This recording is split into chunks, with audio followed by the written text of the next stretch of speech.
O portal Uma Só Voz e Rede Sem Fronteiras apresentam uma série de entrevistas com autores que participaram da Feira do Livro de Frankfurt. Nossa convidada é Cristina Carreira, uma profissional multifacetada, reconhecida pela sua atuação nas áreas de medicina tradicional chinesa, acupuntura e medicina quântica, fundadora do projeto Chá Terapia. Dedica-se a promover um estilo de vida natural, integrando a sabedoria ancestral da medicina tradicional chinesa com conceitos de medicina quântica. Com mais de 1.500 histórias de sucesso em sua prática clínica, tem transformado vidas através de uma abordagem holística que equilibra corpo, mente e espírito. Como autora, Cristina publicou obras significativas que exploram a intersecção entre fitoterapia, medicina tradicional chinesa e desenvolvimento emocional. Seus livros incluem Chá Terapia, um convite à sabedoria ancestral, publicado em português e inglês. O Trauma na Visão da Medicina Chinesa, um guia essencial para pais, professores e terapeutas, e As Cores das Emoções, voltado para ajudar crianças a reconhecerem e transformarem seus sentimentos.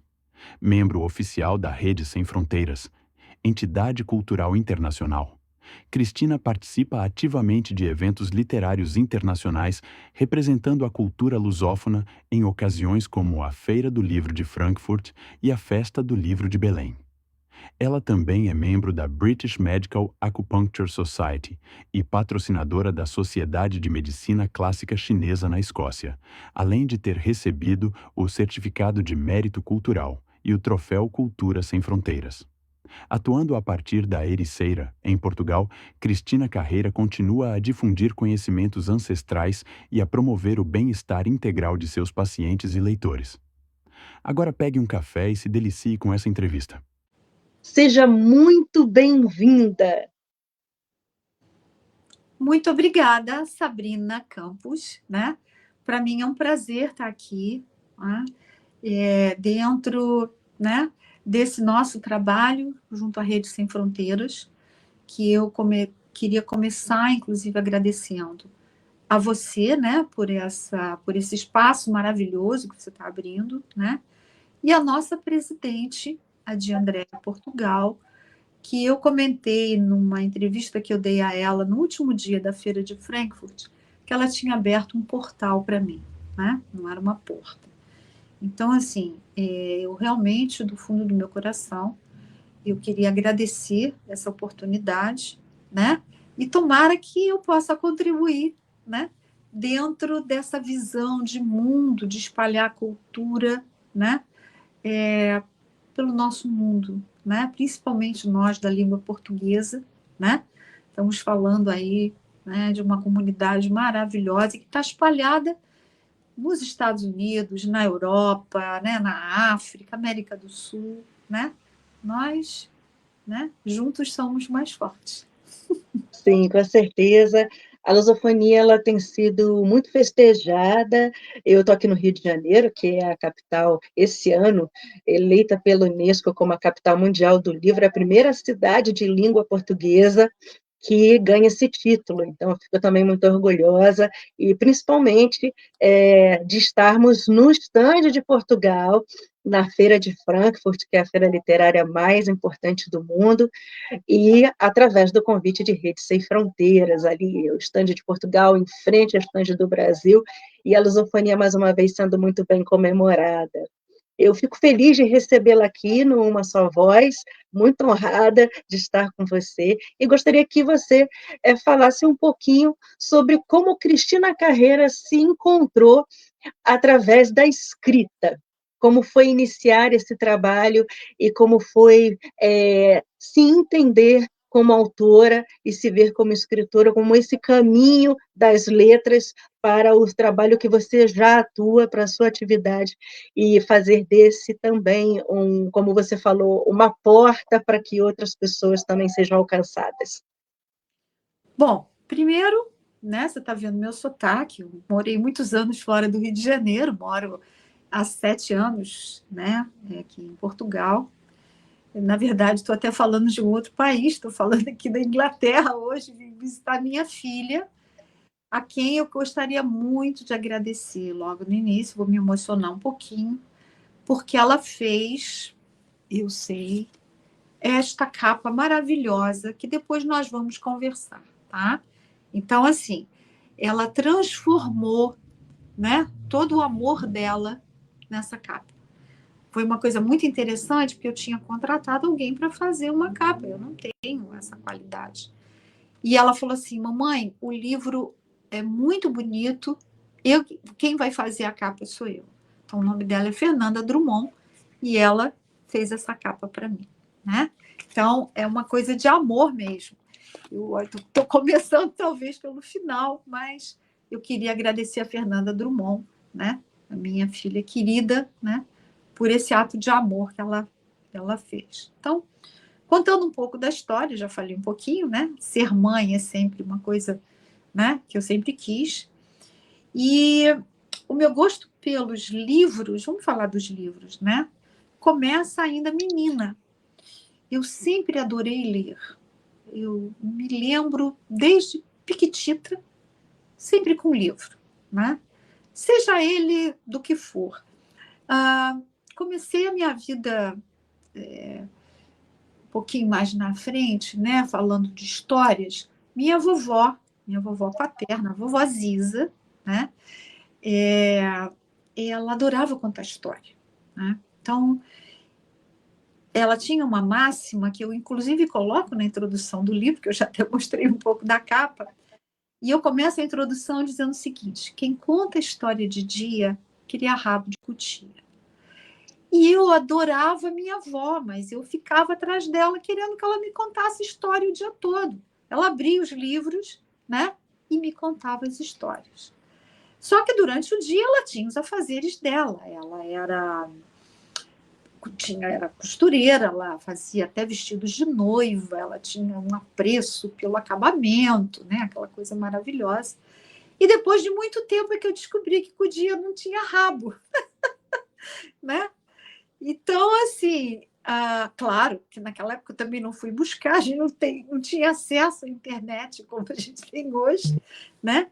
Mas era uma coisa assim, né, das histórias. Então, as histórias da minha avó, dos livros, eu levei para o resto da minha vida. Minha voz vai embargar um pouquinho, mas para eu escrever eu preciso dessa emoção, que é o que eu tenho feito, né, no Chá Terapia, no livro, e é o que eu estou fazendo já nos mais 2 que vão ser publicados. Então, eu não consigo não ter emoção para escrever. Ponto. E o que eu fiz? Eu repeti isso com a minha filha, né? Então, ela era pequenininha também, eu saía do trabalho correndo, já não era mais professora primária nessa época, eu comecei minha vida como professora primária, depois eu fiz uma prova e fui trabalhar no governo brasileiro. Mas eu digo que o que eu aprendi sendo professora, eu trago até hoje. E o fato de eu não trabalhar mais com as crianças naquela época, dos 5 aos 10 anos de idade, não fez com que eu passasse a vida, mesmo trabalhando em alguns lugares, sempre dando aula. Não era de economia no início, depois passou para algumas coisas voltadas para o que a gente vai conversar depois que eu me aposentei. Mas eu queria voltar para a questão da importância dos livros. Tá? É claro que o meu é uma coisa querida, mas o livro é fundamental. Então, a oportunidade que nós pais temos, mesmo trabalhando o dia inteiro, né, de estar ali na cama, conversando com eles, são momentos mágicos. E esses momentos também me emocionam até hoje. Eu li uma reportagem, só fechando aqui, vou tomar água. Me emociona. Fique à vontade. Veio um pouquinho de muco. Eu li um artigo sobre a Finlândia, né? E eles fizeram uma experiência pedindo aos pais que, ao chegar em casa e colocando os filhos para dormir, que eles conversassem sobre o que tinha sido o dia do ponto de vista positivo. Nenhum deles queria conversar sobre as coisas negativas. A gente vê muito aqueles filmes americanos. as coisas up and down. Não, isso na Finlândia não existe. Então, eles queriam ouvir coisas boas. E eles descobriram que o sono das crianças melhorou, que a ansiedade melhorou. Por quê, minha querida Sabrina? Porque está se contando uma história. Só que não era do pai para o filho. Ele também contava o que tinham sido as coisas positivas. Mas era do filho para o pai. Olha, papai, na escola aconteceu isso, mas sempre coisas positivas. Então, os livros e as histórias são fundamentais para a gente equilibrar e ajudar a formar a personalidade dos nossos filhos. Sensacional. Exatamente.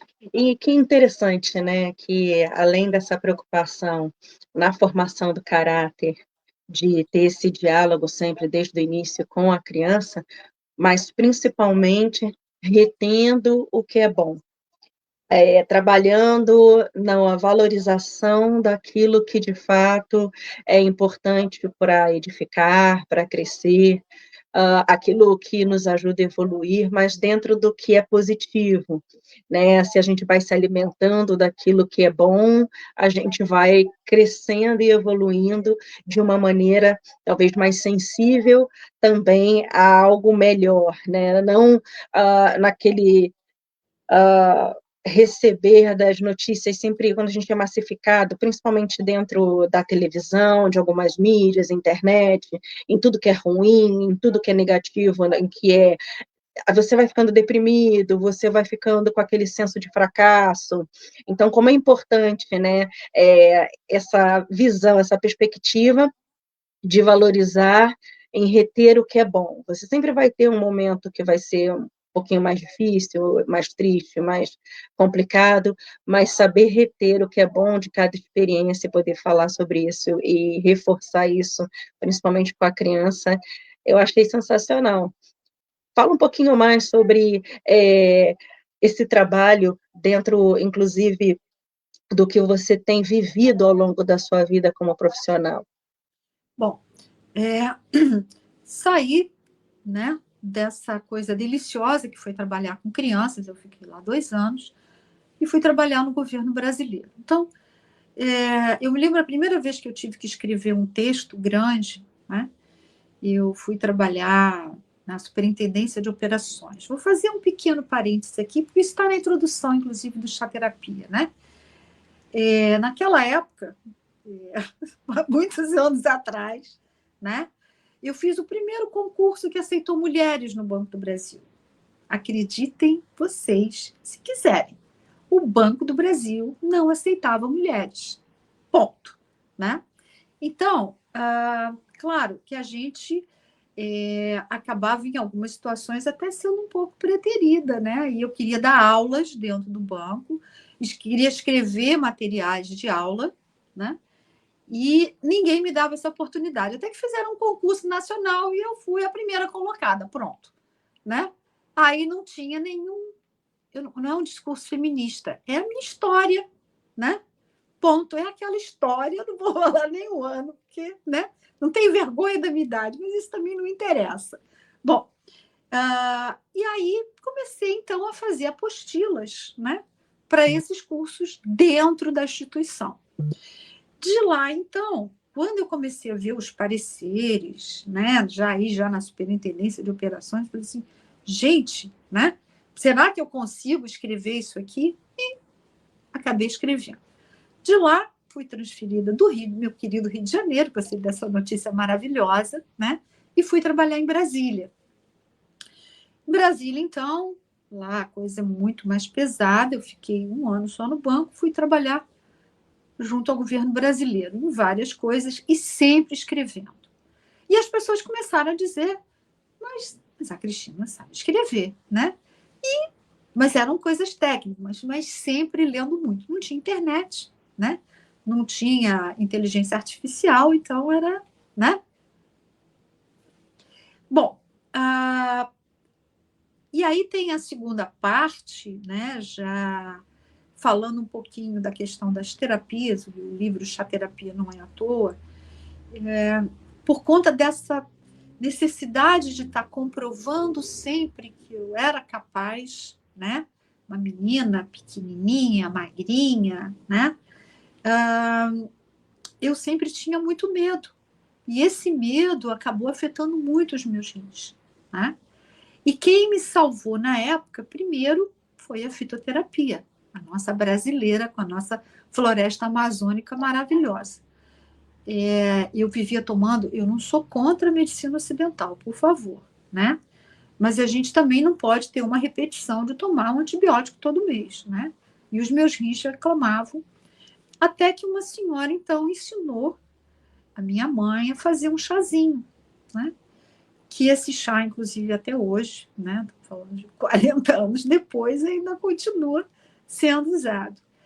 E o meu nefrologista, na época, disse que a minha mãe era, né, que aquilo ali era só água, que não ia resolver nada, né? Bom, então, a minha adoração, a admiração pelas ervas, ela começa lá pelos meus 15, 16 anos, né? E aprendi, né, a trabalhar com elas. Fui estudando, estudando, estudando. Já em Brasília, então, como a coisa era muito mais pesada, eu descobri a medicina chinesa. Novamente, a fitoterapia, né? E novamente a ancestralidade, que é uma das coisas que parece que a gente não dá muito valor à história, né? E eu, desde lá de Piquititinha, né, da Cotia, eu adoro histórias. Todos os meus livros são os livros de história.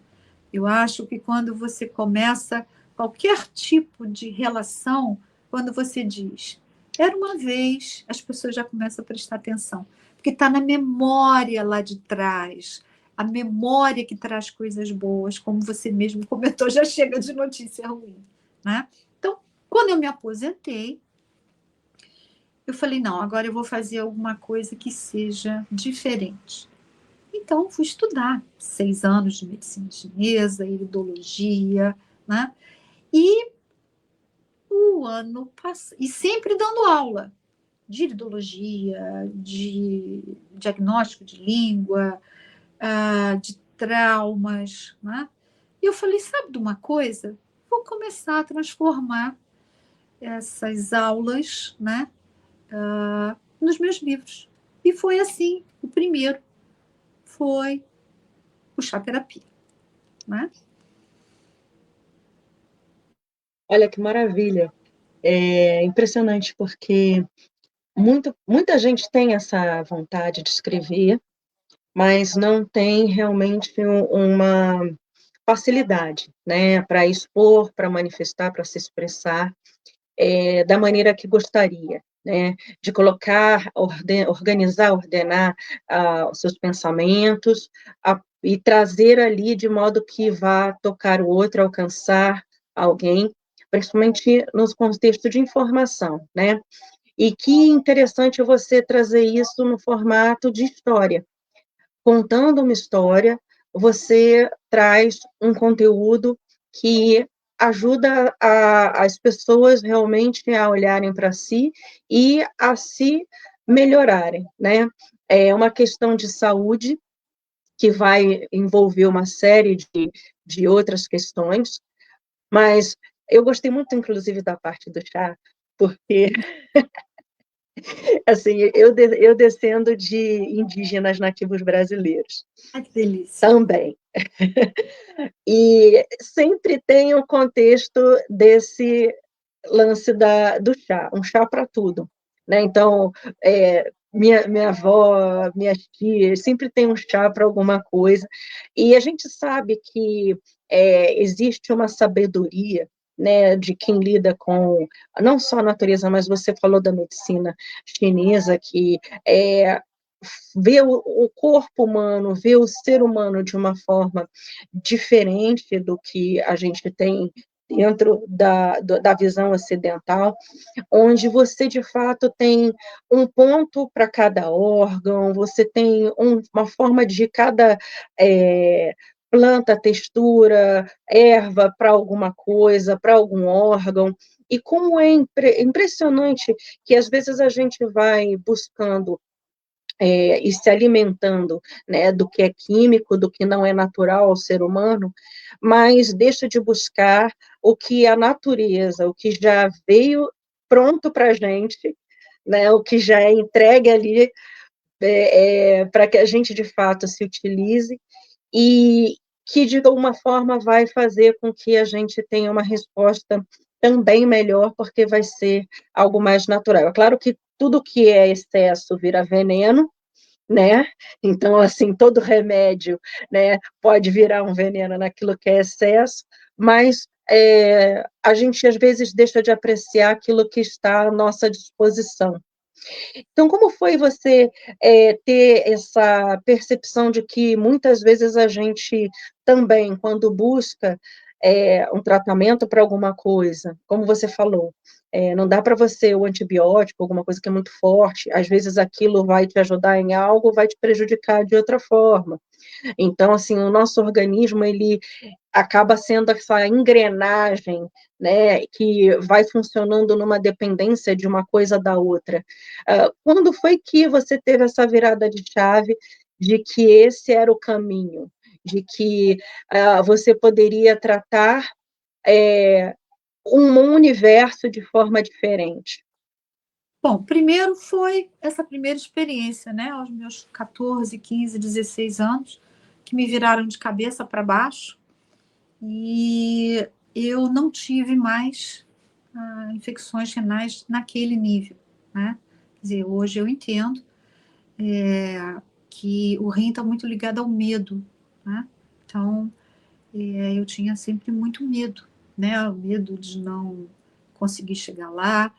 Era sempre um desafio, né? Mas um desafio que, para a gente passar por cima dele, a gente acaba prejudicando os rins. Quando a gente abordar um pouquinho o próximo livro, que a gente vai falar do trauma, eu vou falar um pouquinho mais sobre isso. Mas você puxou um ponto, Sabrina, maravilhoso, né? Sobre a questão indígena. Um dos livros e uma palestra que eu tive a oportunidade de assistir no Rio de Janeiro, né? Foi de um autor que o nome do livro é O que as Plantas Sentem. Né? Na verdade, é um geneticista e ele quebrou o DNA das plantas. E na hora que ele quebra o DNA das plantas, ele percebe que de 40% a 60% do DNA das plantas é compatível com o nosso. Muita gente não sabe disso. O que a gente tem, e aí pela ancestralidade, a própria Bíblia, né? A Bíblia dizia que fomos criados todos ao mesmo tempo. Os animais, as plantas e o ser humano, né? Então, na hora que a gente olha e percebe, eu estou reposicionando o meu DNA, principalmente pós-natal. O pré-natal vem do rim, né? Depois a gente vai abordar isso um pouquinho. Mas o pós-natal eu consigo equilibrar com a alimentação. E as ervas, né, assim como as plantas, assim como os legumes, né, elas trazem esse DNA e elas são capazes de equilibrar aquele órgão, né, que fisicamente está um pouquinho desequilibrado e, consequentemente, equilibrar as nossas emoções. Então, a floresta amazônica, ela é uma coisa, sim, absolutamente maravilhosa, né? Nós temos no Brasil, acho que perto de 70 ervas catalogadas, comprovadamente anticancerígenas, outras contra malária, outras para doenças autoimunes, psoríases, e vai por aí afora. Então, assim, é uma coisa assim que não tem como negar, porque nós temos vários bulários, não só nacionais, né, como internacionais, que comprovam por trabalhos científicos a eficácia das plantas. Né? É engraçado, eu estava conversando outro dia com uma fotógrafa e ela mostrou uma foto e um trabalho justamente disso. Assim, não em miniatura, ao contrário, de forma ampliada, toda a estrutura de uma folha, por exemplo, como se assemelha com, por exemplo, a nossa estrutura celular, com algumas estruturas nossas comparadas a nossos exames microscópicos, assim, ela fez um comparativo muito interessante. E é um paralelo de como somos todos criados por um criador, né? Então, porque tudo isso se encaixa de maneira perfeita. Como é para você trabalhar através do livro e dar acesso às pessoas a esse conhecimento, a essa informação, e trabalhar esse conceito de cura também, de terapia, para que mais pessoas possam ter a iniciativa de buscar alternativas melhores para si?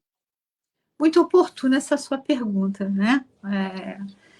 Bom, cada um de nós tem uma história, sabe, Sabrina? Então, eu acho que a fitoterapia, falando do chá terapia especificamente, né?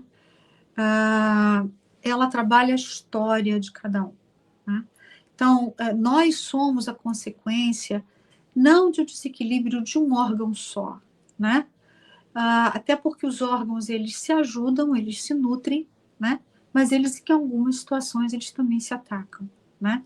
E a gente explica muito isso na medicina chinesa, né? Então, cada um de nós tem uma história. A gente tem que tomar muito cuidado, e vou pegar um outro gancho que você falou, uma coisa muito interessante sobre as contraindicações. Temos que ter muito cuidado com ela. Uma erva milagrosa da floresta amazônica, continuando a nossa história, chama-se unha de gato, né? Comprovadamente anticancerígena, não tenho o menor pudor em falar, porque dentro da nossa visão, né, as inflamações são coisas extremamente danosas para a nossa saúde, né? E a unha de gato é um dos maiores anti-inflamatórios que existem, assim como a graviola, né? Mas a unha de gato, em especial, se uma mulher estiver amamentando e tomar um chá de unha de gato, o leite vai secar. Ele seca por quê? Porque ela é anti-inflamatória. Eu vou tirar, né, os líquidos para que eu possa equilibrar melhor, né, o meu corpo. E é uma erva absolutamente adorada, é como se ela tivesse, né, num patamar totalmente fora.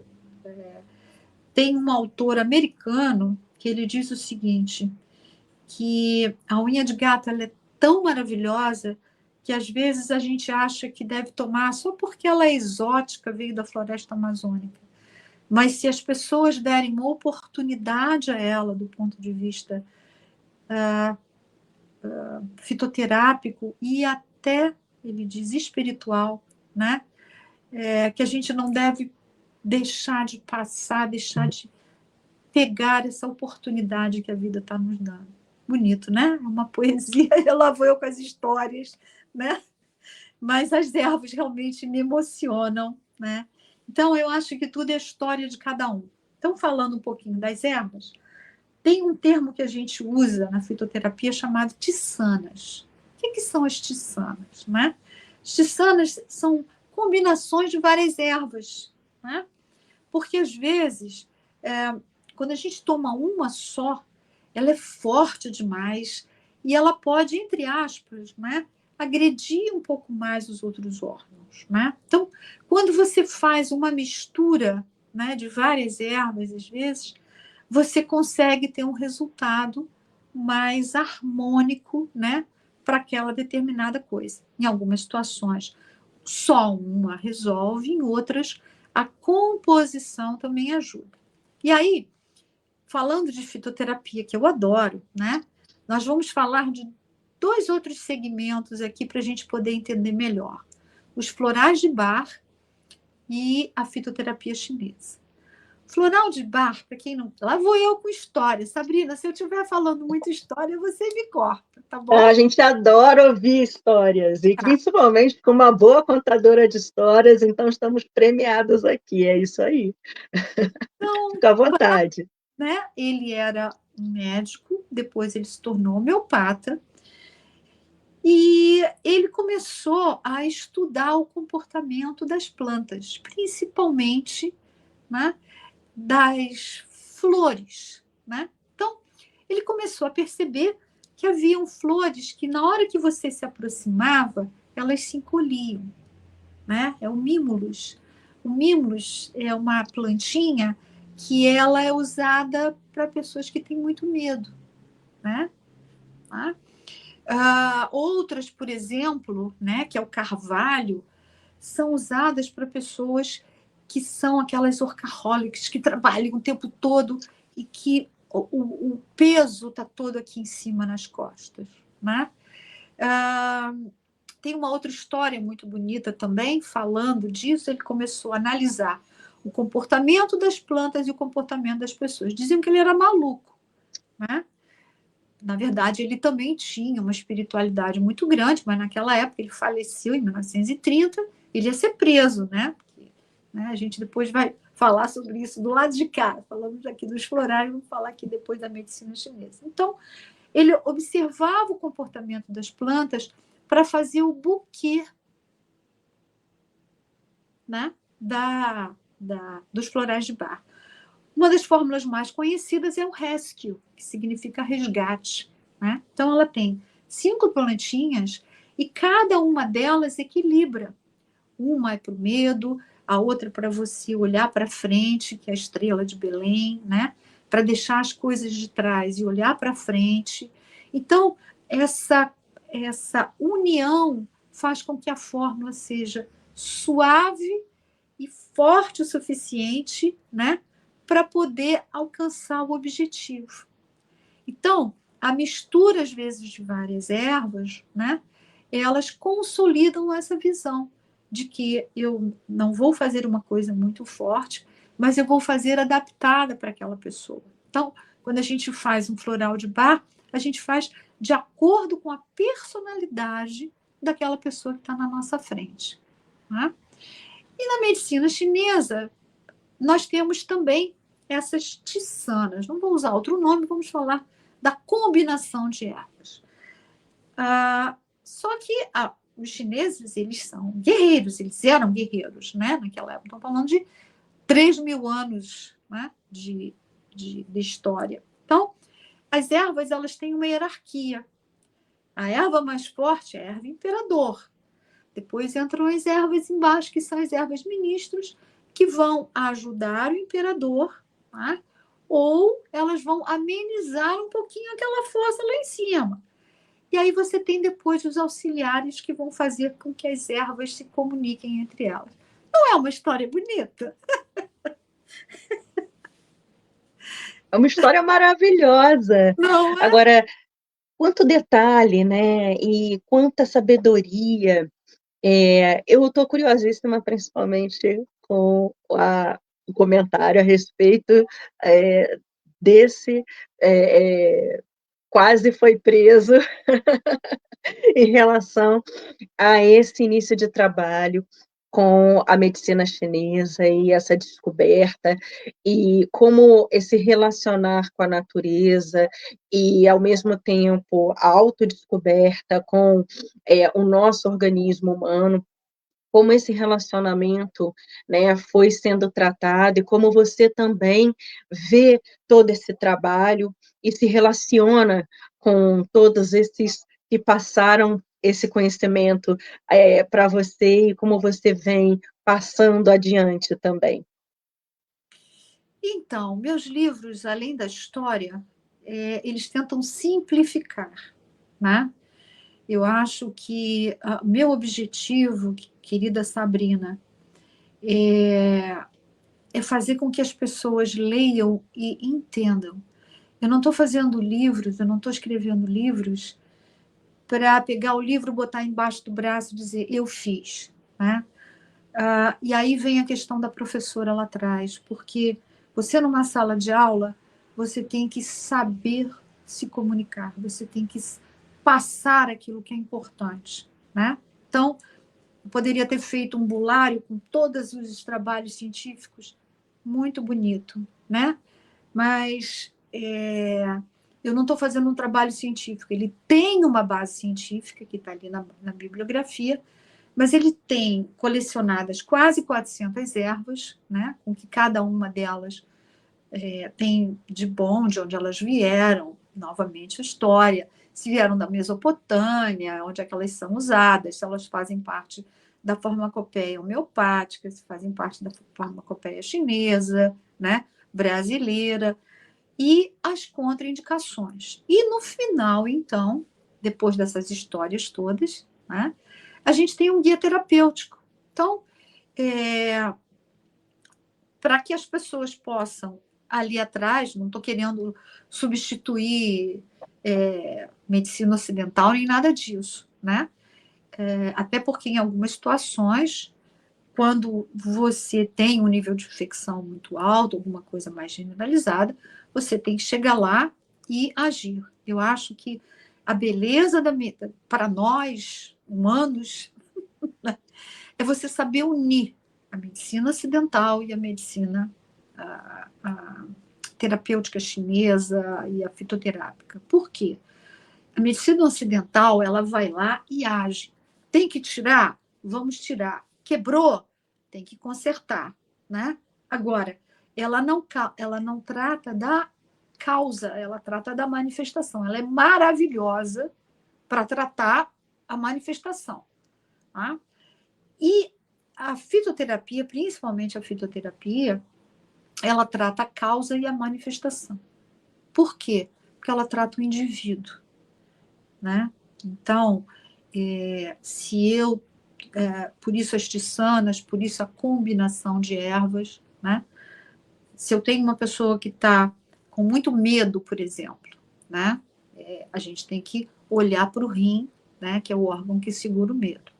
Por outro lado, se ela está com o rim em deficiência, porque ela está extremamente irritada ou porque ela não está dormindo, né?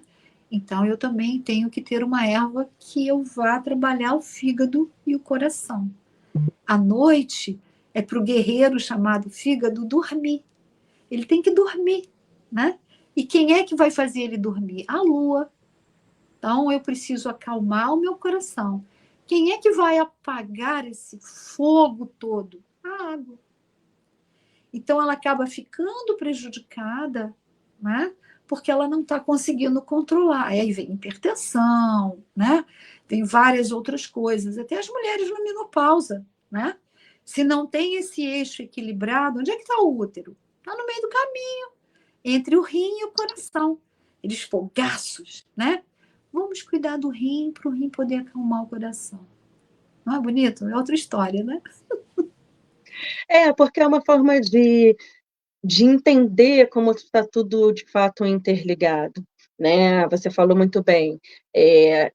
Existe uma máxima onde a gente tem uma medicina que muitas vezes é focada em tratar doenças, Claro. sintomas, e não necessariamente trabalhar as causas. Então, às vezes, principalmente quando o seu corpo físico vai manifestar aquilo que é de fundo, psicológico, emocional, e que, de fato, né, deve ser tratado na sua causa, para que não continue reverberando em outras causas físicas, se isso não for compreendido, você vai eternamente sofrer e vai se cada vez mais desencadeando um caso, talvez, ou diferente ou pior, né? E quando você trata um indivíduo, você consegue ir no eixo da questão, né? Então, assim, você vai tratar o fígado, vai tratar o rim, mas dentro de um contexto daquilo que veio da mente, como a mente é capaz de adoecer todo o corpo físico humano, né? E você falou também de uma parte até espiritual. Então, assim, como é importante entender o ser humano como um todo e buscar resolver o problema da sua causa, do seu início, né? E como nem sempre a gente precisa de alternativas ou de momentos que sejam completamente invasivos e que sejam fora. Eu falo invasivos porque nem sempre a gente vai lidar com aquilo que é natural ao nosso organismo, ou natural dentro da natureza, mas o que é químico, o que é algo de extra de fora que vai ter uma dificuldade, às vezes, até de ser absorvido, ou que vai tratar de uma forma alguma coisa, mas vai destruir outra, ou prejudicar outra. E como isso é muito bem pensado no conceito, né, da medicina chinesa. Então, assim, como é para você ter a chance, por exemplo, de participar de uma feira como essa, cultural, literária, que é de Frankfurt, que é a maior feira literária do mundo, e poder levar a sua obra, levar seus livros para alcançar pessoas num nível realmente sem fronteiras, quebrando barreiras, quebrando todos esses limites físicos que nós temos, que, claro, a gente tem internet, a gente está aqui conversando e isso está sendo expandido, mas como é ter esse contato de poder estar também levando o seu conhecimento, sua experiência, suas histórias para pessoas de todo lugar do mundo, e fazer desse momento algo mais acessível também a um público de diversas idades, de diversas, enfim, orientações, né, dentro do que se entende também por cuidado pessoal. Perfeito, maravilhosa a sua observação. Antes de entrar na Feira de Frankfurt, eu queria pegar um ganchinho do que você falou, né? E me reportar a questão ainda desse binômio medicina ocidental e medicina oriental. Nós, como seres humanos, como plantas, como animais, nós precisamos de uma coisa básica chamada oxigênio, né? Quanto mais oxigênio nós temos, menor a probabilidade de nós termos questões físicas emocionais. Né? Então, esse nível de oxigenação é que vai fazer com que os degraus de alguma doença a ser instalada, né, é que vão indicar até para ver se a gente pode, né, utilizar as ervas como complemento. Então, dentro desse processo de oxigenação, eu tenho processos semiagudos, eu tenho processos agudos, eu tenho processos crônicos e processos degenerativos. Os processos agudos e os semiagudos, né, em algumas situações, inclusive, eles são muito, né, rápidos. Por exemplo, uma febre. Febre, principalmente em criança, é um processo agudo, né? Vai lá e ela rapidamente consegue se recuperar. Quando eu já começo a falar de uma coisa mais crônica, né, significa que um determinado órgão, significa que uma determinada parte do meu corpo, né, já não tem tanta oxigenação. Tá?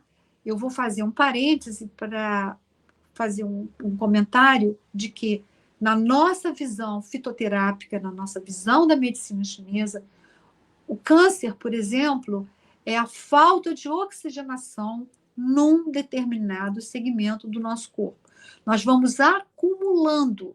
A acumulação não nos faz bem. Tá?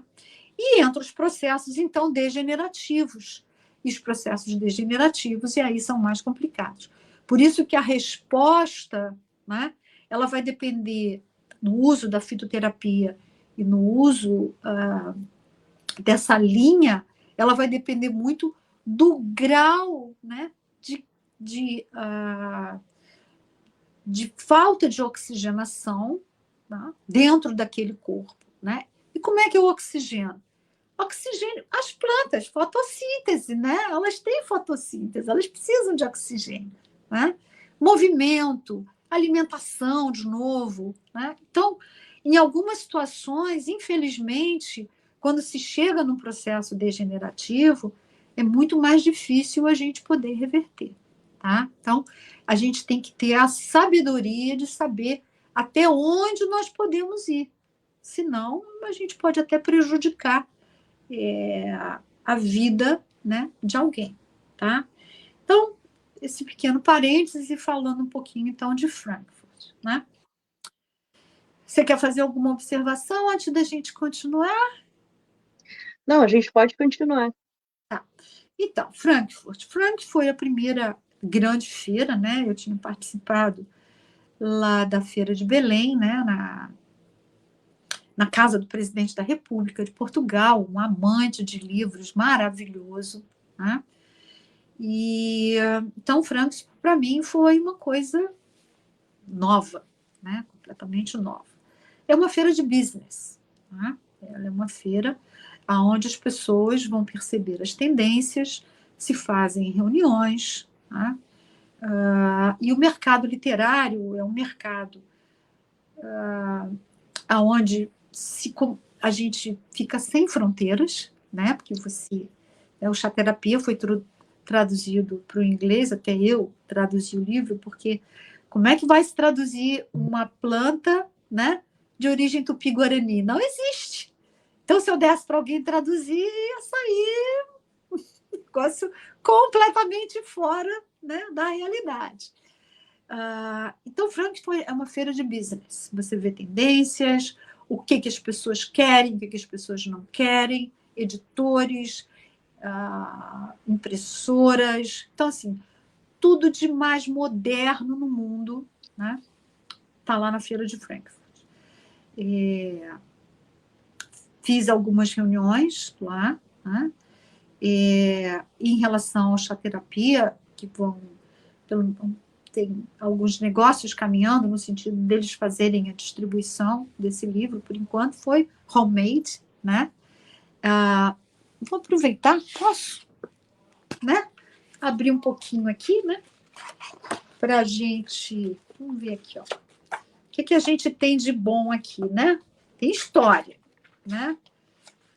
Além das 400 plantas, tem a foto da cutia. Na introdução, né, que a gente fala um pouquinho. Tem aqui a minha foto com a minha filha, né, que, falando das histórias. Nós temos aqui a história da fitoterapia no mundo, no Brasil, na Grécia, na Mesopotâmia, né? É uma coisa muito ancestral. Mas eu até queria fazer uma observação, né? Sobre o Brasil. O Brasil é o único país do mundo que coloca dentro do Ministério da Saúde brasileiro, do Ministério da Saúde, tá? O catálogo das plantas. E existem plantas que são disponibilizadas para a população aprender. É um projeto chamado Farmácia Viva, para as pessoas poderem aprender como é que faz uma compressa, para que serve aquela erva. É um negócio muito bonito, né? Então, tem trabalhos no Ministério da Saúde que as pessoas podem entrar lá no site, baixar, né? E ver como é que se prepara. Tá? Então, as 400 plantas estão aqui, né? E atrás, o índice terapêutico, tá? Onde eu tenho, por exemplo, né, para dor em geral, quais são as ervas que eu posso usar, né? Dores causadas por artrite, palpitação, questões respiratórias e vai por aí afora, né? Eu vou pedir desculpas a vocês, porque este aqui é a versão em inglês. Eu estou voltando de Frankfurt, passei aqui na Inglaterra para ver minha filha e fiquei só com um exemplar de inglês. Depois a gente manda para vocês verem o Chá Terapia em português.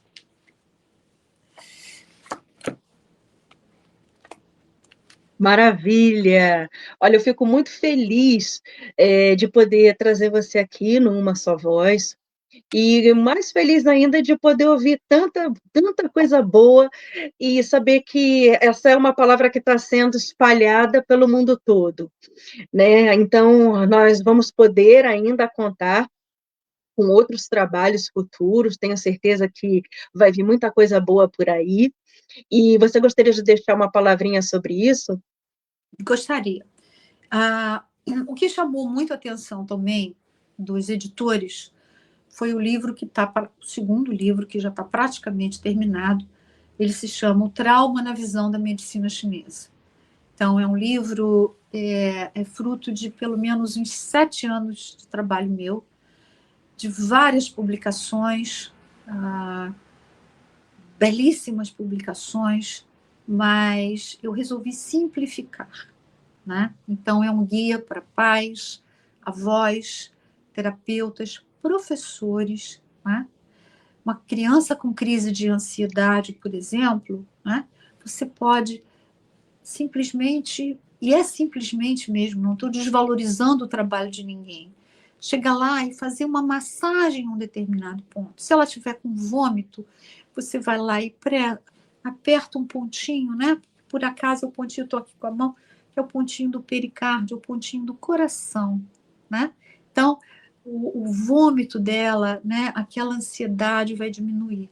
Por acaso é um ponto que as crianças, quando estão fazendo tratamentos oncológicos nos hospitais, né? Em alguns hospitais que permitem, por exemplo, na Austrália, né? Que permitem a entrada de profissionais de medicina chinesa, é um ponto que eles usam para que a criança sinta menos vontade de vomitar quando está fazendo quimioterapia. Então, tanto do ponto de vista físico quanto emocional. Então, a gente endereça a parte de déficit de atenção, a gente endereça os 5 elementos, cada criança tem uma resposta, né? Então, por exemplo, quando você diz para um filho, diz assim, olha, nós vamos mudar de casa, né? O fígado diz, eu não vou, porque o fígado é o guerreiro, o fígado é que dá limite. Eu não vou, eu não quero. A criança que tem mais a questão, por exemplo, do baço pâncreas, ela vai dizer, mas e os meus amigos, para onde é que eu vou? Eu vou deixar eles aqui. Quer dizer, então, é uma individualização também que a gente tem que aprender a observar, e isso é que a gente ensina novamente na história do trauma. E esse livro do trauma, então, só para a gente finalizar, desencadeou uma série de livros que vão ser feitos para as crianças ouvirem na hora de dormir, junto com os pais e os professores, nas escolas, né? Aonde eles vão ter a oportunidade de passar essa informação para as crianças, né? E as crianças também podem ajudar o próprio amiguinho que está ali do lado, se sentindo um pouco mais deprimido. Então, é uma faixa ali de 5 a 10 anos, o outro não. O livro de trauma, ele vai até a adolescência. Mas esses são as historinhas que a gente pode contar, né? Para as crianças. Maravilha. Olha, eu fico muito feliz de lhe receber aqui no Uma Só Voz. Já deixo o convite para que retorne mais vezes. Tenho certeza que a gente ainda tem muita coisa para falar. Infelizmente, o nosso tempo ele acaba sendo reduzido de tanta coisa boa que a gente tem aqui para trazer para o público. E, com certeza, especialmente quando houver também outras novas obras, que vai ser um prazer apresentar aqui. Eu gostaria muito de agradecer, me sinto muito honrada de ter a sua presença aqui, então, muito obrigada, Cristina Carreira, por estar conosco neste programa e poder apresentar para o nosso grande público um pouquinho sobre você, sobre a sua história, e principalmente compartilhar conosco essa obra maravilhosa. Eu é que agradeço a oportunidade, muito obrigada, né? E vamos continuar ouvindo e contando histórias. Tá bom? Maravilha! Todas Um grande beijo. Obrigada. E até a próxima.